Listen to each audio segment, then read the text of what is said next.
ಮತ್ತಷ್ಟು political news ಇದೆ. ಅದಾದಮೇಲೆ ಒಂದು ಇಂಟರ್ನ್ಯಾಷನಲ್ ಸುದ್ದಿ ಇಂಟ್ರೆಸ್ಟಿಂಗ್ ಇದೆ, ಅದಕ್ಕೆ ಹೋಗ್ತೀನಿ. ಕುಮಾರಸ್ವಾಮಿಯವರು ಇವತ್ತು ಮಧ್ಯಾಹ್ನ ಪತ್ರಿಕಾಗೋಷ್ಠಿ ನಡೆಸಿದ್ರು, ಕಾಂಗ್ರೆಸ್ ವಿರುದ್ಧ ವಾಗ್ದಾಳಿ ನಡೆಸಿದ್ರು. ಅದು ಇದು ಆ್ಯಕ್ಚುಲಿ ಪತ್ರಿಕಾಗೋಷ್ಠಿಯ ಬಗ್ಗೆ ಇದ್ದ ಕುತೂಹಲ ಏನಂದರೆ ಟಿಕೆಟ್ ಅನೌನ್ಸ್ ಮಾಡ್ತಾರೆ ಅಂತ. ಈಗ ಹಾಸನ ಮಂಡ್ಯ ಯಾರ್ಯಾರು ಅನ್ನೋದರ ಬಗ್ಗೆ ಜಾಸ್ತಿ ಕುತೂಹಲ ಏನು ಉಳಿದಿಲ್ಲ. ಹಾಸನದಲ್ಲಿ ಪ್ರಜ್ವಲ್ ನಿಂತ್ಕೊಳ್ತಾರೆ, ಮಂಡ್ಯದಲ್ಲಿ ಕುಮಾರಸ್ವಾಮಿ ಅವರು ನಿಂತ್ಕೊಳ್ತಾರೆ. ಕೋಲಾರ ಯಾರು ಅನ್ನೋ ಕುತೂಹಲ ಇತ್ತು. ಸಾಯಂಕಾಲ ಒಂದು 5 ಗಂಟೆಗೆ ಹೇಳ್ತೀವಿ ಅಂದರು, ಇನ್ನೂ ತನಕ ಹೇಳಿಲ್ಲ. 9 ಗಂಟೆ ಆಯಿತು ಟೈಮ್. ಕೋಲಾರದಲ್ಲಿ ಒಂದು ಕನ್ಫ್ಯೂಷನ್ ಇದೆ. ಕಾಂಗ್ರೆಸ್ನವ್ರು ಯಾರನ್ನ ನಿಲ್ಲಿಸ್ತಾರೆ, ಕಾಂಗ್ರೆಸ್ ಕ್ಯಾಂಡಿಡೇಟ್ ಯಾರು ಆಗ್ತಾರೆ ಅನ್ನೋದರ ಆಧಾರದ ಮೇಲೆ JDSನವ್ರು ತಮ್ಮ ಕ್ಯಾಂಡಿಡೇಟ್ ನಿರ್ಧಾರ ಮಾಡಬೇಕು ಅಂತ 3 ಜನರಿಗೆ ತಯಾರಾಗಿರೋಕ್ಕೆ ಹೇಳಿದ್ದಾರೆ. ಆ ವಿಷಯಕ್ಕೆ ಬರ್ತೀನಿ. ಒಟ್ಟಿನಲ್ಲಿ ಹಾಸನ ಈಗಾಗಲೇ ದೇವೇಗೌಡರು ಅನೌನ್ಸ್ ಮಾಡಿಬಿಟ್ಟಿದ್ದಾರಲ್ಲ ಅಂದರು. ಪ್ರಜ್ವಲ್ ಅನೌನ್ಸ್ ಮಾಡಿದ್ದಾರೆ, ಪ್ರಚಾರ ಶುರುವಾಗಿದೆ. ಮಂಡ್ಯ ನಿಮಗೆಲ್ಲ ಗೊತ್ತೇ ಇದೆಯಲ್ಲ ಅಂದರು.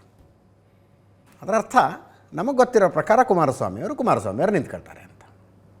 ಮಂಡ್ಯದಲ್ಲಿ ಕುಮಾರಸ್ವಾಮಿ ವರ್ಸಸ್ ಸ್ಟಾರ್ ಚಂದ್ರು ಆಗತ್ತೆ. ಸ್ಟಾರ್ ಚಂದ್ರು ಅವರಿಗೆ ಕಾಂಗ್ರೆಸ್ನವರು ಟಿಕೆಟ್ ಘೋಷಣೆ ಮಾಡಿದ್ದಾರೆ. ಹಾಸನದಲ್ಲಿ ಪ್ರಜ್ವಲ್ ರೇವಣ್ಣ ವರ್ಸಸ್ ಶ್ರೇಯಸ್ ಪಟೇಲ್. ಕೋಲಾರದಲ್ಲಿ JDSನವ್ರಿಗೆ 3 ಆಪ್ಷನ್ ಇದೆ. ಯಾರ್ಯಾರು ಅಂತ ಬರ್ತೀನಿ. ನಿಸರ್ಗ ನಾರಾಯಣಸ್ವಾಮಿ ದೇವನಹಳ್ಳಿಯಿಂದ ಸೋತಿದ್ದಾರೆ ಮೊನ್ನೆ ವಿಧಾನಸಭಾ ಚುನಾವಣೆಯನ್ನು. ಮಲ್ಲೇಶ್ ಬಾಬು ಬಂಗಾರಪೇಟೆಯಿಂದ ವಿಧಾನಸಭಾ ಚುನಾವಣೆಯನ್ನು ಸೋತಿದ್ದಾರೆ, 2ನೇ ಆಪ್ಷನ್ನು. ಸಮೃದ್ಧಿ ಮಂಜುನಾಥ್ ಮುಳಬಾಗಿಲಿನ ಶಾಸಕರು. 3 ಜನರ ಪೈಕಿ ಒಬ್ಬರಿಗೆ ಅಂತ, ಅಂದರೆ ಒಂದು ಕಾಸ್ಟ್ ಕಾಂಬಿನೇಷನ್ಗೆ ಪ್ರಿಪೇರ್ ಮಾಡ್ಕೊಂಡಿದ್ದಾರೆ. ಒಬ್ಬರು ದಲಿತ್ ಲೆಫ್ಟ್ ಇದ್ದಾರೆ, ಒಬ್ಬರು ದಲಿತ್ ರೈಟ್ ಇದ್ದಾರೆ, ಒಬ್ಬರು ಬೋವಿ ಸಮುದಾಯದವರು ಇದ್ದಾರಂತೆ. ಕಾಂಗ್ರೆಸ್ ಯಾರಿಗೆ ಟಿಕೆಟ್ ಕೊಡುತ್ತೆ ಅನ್ನೋದರ ಮೇಲೆ ಕ್ಯಾಂಡಿಡೇಟ್ ಹಾಕೋದಕ್ಕೆ ಕುಮಾರಸ್ವಾಮಿಯವರು ತಯಾರಾಗಿದ್ದಾರೆ. ಇವತ್ತಿನ ಪತ್ರಿಕಾಗೋಷ್ಠಿಯಲ್ಲಿ ಮಂಡ್ಯದಲ್ಲಿ ಯಾರು ಸ್ಪರ್ಧೆ ಮಾಡ್ತಾರೆ ಅಂತ ನಿಮಗೆ ಗೊತ್ತಿದೆ ಅಂದರು. ರಾಮನಗರ ಚನ್ನಪಟ್ಟಣ ಬಿಟ್ಟು ಹೋಗಬೇಡಿ ಅಂತ ಜನ ಹೇಳ್ತಾ ಇದ್ದಾರೆ. ಅವರಿಗೆ ಯಾವ ಅನಿವಾರ್ಯ ಪರಿಸ್ಥಿತಿ ಇದೆ ಅಂತ ವಿವರಿಸಿದ್ದೀನಿ. ಮಂಡ್ಯದಲ್ಲಿ ಪುಟಿದೇಳಬೇಕಾಗಿದೆ, ಮಂಡ್ಯ ಜನತೆ ಬಯಸ್ತಾ ಇದ್ದಾರೆ, ಇತ್ಯಾದಿ ಇತ್ಯಾದಿ ಕುಮಾರಸ್ವಾಮಿಯವರು ಹೇಳಿದರು. ಚಲುವರಾಯಸ್ವಾಮಿ ಅವ್ರದ್ದು ಕೌಂಟರ್ ಅದಕ್ಕೆ ಏನಂತ, ಇಷ್ಟು ದಿವಸ ಚರ್ಚೆ ಇದ್ದದ್ದೇನು, ಇಷ್ಟು ದಿವಸ ಅಂದರೆ ಸುಮಾರು ದಿನಗಳ ಹಿಂದೆ ಚರ್ಚೆ ಇದ್ದದ್ದು, ಮಂಡ್ಯ JDSಗೆ ಬರುತ್ತೆ ಮೈತ್ರಿಯಲ್ಲಿ, ಪುಟ್ಟರಾಜು ಕ್ಯಾಂಡಿಡೇಟ್ ಆಗ್ತಾರೆ ಅಂತ ಸುದ್ದಿ ಇತ್ತು. ಚಲುವರಾಯಸ್ವಾಮಿಯವರು ಅದನ್ನು ವ್ಯಂಗ್ಯವಾಗಿ ಹೇಳ್ತಾ ಇದ್ದಾರೆ. ಮಗನಿಗೆ ಮದುವೆ ಮಾಡೋದಕ್ಕೆ ಹೋಗಿ ಅಪ್ಪನೇ ಮದುವೆ ಆದಂಗೆ ಆಗಿದೆ ಇದು. ಒಳ್ಳೆ ಹುಡುಗಿ ಇದ್ದಾಳೆ, ಈ ಸಲ ನಾನೇ ಮದುವೆ ಆಗ್ತೀನಿ, ಪುಟ್ಟರಾಜುಗೆ ಮುಂದೆ ಒಳ್ಳೆ ಹುಡುಗಿ ಹುಡುಕೋಣ ಅಂದಿದ್ದಾರಂತ. ಅಂದರೆ ಪುಟ್ಟರಾಜುಗೆ ಮಂಡ್ಯ ಕ್ಯಾಂಡಿಡೇಟ್ ನೀವು ಅಂತ ತಯಾರಾಗಿ ನೀವು ಕಾರ್ಯಕ್ರಮ ಮಾಡಿ ಪ್ರಚಾರ ಮಾಡಿ ಅಂಥೇಳಿ ಅಂತಿಮವಾಗಿ ಕುಮಾರಸ್ವಾಮಿ ಅವರೇ ಕ್ಯಾಂಡಿಡೇಟು ಅನ್ನೋದಕ್ಕೆ ಚಲುವರಾಯಸ್ವಾಮಿಯವರು ಒಂದು ವ್ಯಂಗ್ಯವಾಗಿ ಹೋಲಿಕೆ ಮಾಡ್ತಾ ಇದ್ದಾರೆ. ಮಗನಿಗೆ ಕನ್ಯೆ ನೋಡೋಕ್ಕೆ ಹೋಗಿ ಅಪ್ಪ ಇಲ್ಲ ನಾನೇ ಮದುವೆ ಮಾಡ್ಕೊತೀನಿ, ಕನ್ಯೆ ಚೆನ್ನಾಗಿದ್ದಾಳೆ, ನಿನಗೆ ಆಮೇಲೆ ಮಾಡೋಣ ಬಿಡು ಬೇರೆ ಅಂತ ಹೇಳಿದ್ರು ಅಂತ. ಕೇಳಿಸ್ಕೊಳ್ಳಿ ಒಮ್ಮೆ. ಭಾಳ ಸ್ಪಷ್ಟವಾಗಿ ಹೇಳ್ತೇನೆ. ನಿನ್ನೆ ನಾನು ಚನ್ನಪಟ್ಟಣದ ಪ್ರಮುಖ ನಾಯಕರುಗಳ ಸಭೆ ಒಂದು ಮಾಡಿದ್ದೇನೆ. ಸ್ವಲ್ಪ ಅವರಲ್ಲಿ ನೋವಿದೆ, ನಾನು ಒಪ್ಕೋತೀನಿ. ಇಲ್ಲ ನಮ್ಮನ್ನು ಬಿಟ್ಟು ಹೋಗೋದು ಬೇಡ, ಇವತ್ತಿಲ್ಲೇ ಇರಬೇಕು ಅಂತಕ್ಕಂಥದ್ದು ಅವರ ಬೈಕೆ ಇದೆ. ನಾನು ಅವ್ರಿಗೆ ಎಕ್ಸ್ಪ್ಲೈನ್ ಮಾಡಿದ್ದೇನೆ ಯಾವ ಕಾರಣಕ್ಕೋಸ್ಕರವಾಗಿ ನಾನು ಅನಿವಾರ್ಯವಾಗಿ ತೀರ್ಮಾನವನ್ನು ಮಾಡಲೇಬೇಕಾಗಿದೆ. ವಿವರಣೆ ಕೊಟ್ಟ ನಂತರ ಸಹಮತವನ್ನು ಕೊಟ್ಟಿದ್ದಾರೆ, ಸ್ವಲ್ಪ ಅಸಮಾಧಾನವನ್ನು ಹೇಳಿದ್ದಾರೆ.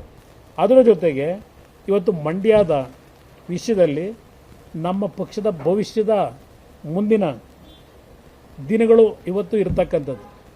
ನಮ್ಮ ಪಕ್ಷ ಇವತ್ತು ಮತ್ತೆ ಪುನಃ ಇವತ್ತೇ ನೆಲ ಕಚ್ಚಿದ್ದೇವೆ. ಇವತ್ತು ಮತ್ತೆ ನಾವು ಸ್ಫುಟಿದೇಳಬೇಕು ಅಂತಕ್ಕಂಥದ್ದು ಕಾರ್ಯಕರ್ತರ ಭಾವನೆಯನ್ನು ಕಾಣ್ತಾ ಇದ್ದೇನೆ. ಕೋಲಾರದ ಒಂದು ಸ್ಪರ್ಧೆಗೆ ನಮ್ಮ ಒಂದು ಪಕ್ಷಕ್ಕೆ ಏನು ದೆಹಲಿಯ ಹೈಕಮಾಂಡು ಬಿಟ್ಕೊಟ್ಟಿದ್ದಾರೆ BJP ನಾಯಕರು. ಇತ್ತೀಚೆಗೆ ಇನ್ನೂ 3-4 ಜನ ಅಭ್ಯರ್ಥಿಗಳಾಗಬೇಕು ಅಂತ ಬಂದಿದ್ದಾರೆ. ಹಾಲಿ ನಮ್ಮ ಲೋಕಸಭಾ ಸದಸ್ಯರು ಮುನಿಸ್ವಾಮಿಯವರು ಬಂದು ಅವರ ಸ್ನೇಹಿತರುಗಳೆಲ್ಲ ಬಂದು ಸುದೀರ್ಘವಾಗಿ ಅವರು ಸಹ ಚರ್ಚೆ ಮಾಡಿದ್ದಾರೆ. ಕೋಲಾರದ ಒಂದು ಅಭ್ಯರ್ಥಿಯ ವಿಷಯದಲ್ಲೂ ನಿಮ್ಮ ಮುಂದೆ ಹೆಸರನ್ನ ಪ್ರಕಟ ಮಾಡ್ತೀವಿ. ಇದನ್ನ ಬಹಳ ಪುಟ್ಟರಾಜು ಕೇಳಿ ಸಭೆನೂ ಮಾಡಿಸ್ತಾರೆ, SM ಕೃಷ್ಣವ್ರ ಮನೆಗೂ ಕಳಿಸ್ತಾರೆ, ಚುಂಚನಗಿರಿಗೂ ಕಳಿಸ್ತಾರೆ, ಧರ್ಮಸ್ಥಳಕ್ಕೂ ಕಳಿಸ್ತಾರೆ.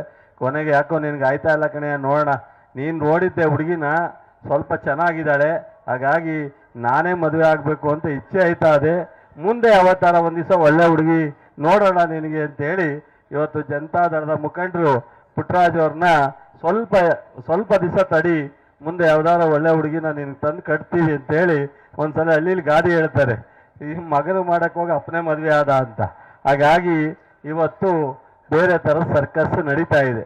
ಇವತ್ತು ಮಧ್ಯಾಹ್ನ ಟಿ ವಿನಲ್ಲಿ ನನ್ನ ಬಗ್ಗೆನೂ ಹೇಳವ್ರೆ, ಸ್ನೇಹಿತರು ಹಿಂಗಂದವ್ರೆ, ಹಾಗಂದವ್ರೆ, ಹೀಗಂದವ್ರೆ.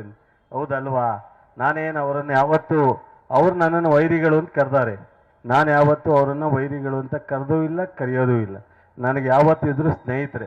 ಯಾರೋ ಪತ್ರಕರ್ತರು ಕೇಳಿದ್ರು, ಬಹುಶಃ ಒಂದು ಸಂಬಂಧ ಒಂದೇ ಸರಿ ಆಗೋದು, ಒಂದು ಗಂಡ ಹೆಂಡತಿಯಿಂದ ತಾಳಿ ಕಟ್ಟೋದು ಒಂದೇ ಸಲಿ.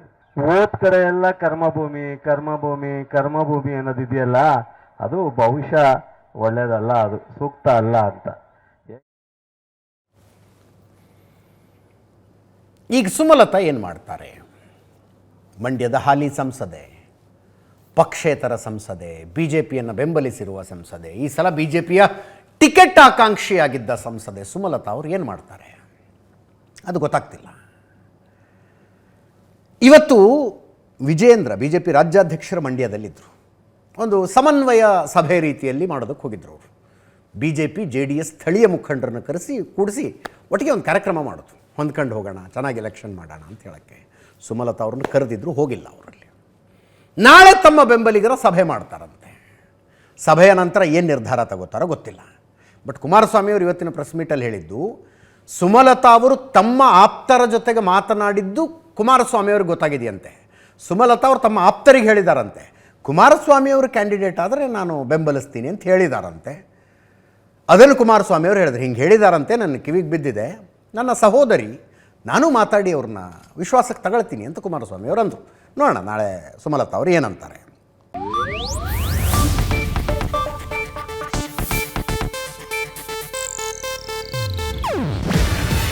ಇದು ಏಷ್ಯಾನೆಟ್ ನ್ಯೂಸ್ ನೆಟ್ವರ್ಕ್ ಪ್ರಸ್ತುತಿ.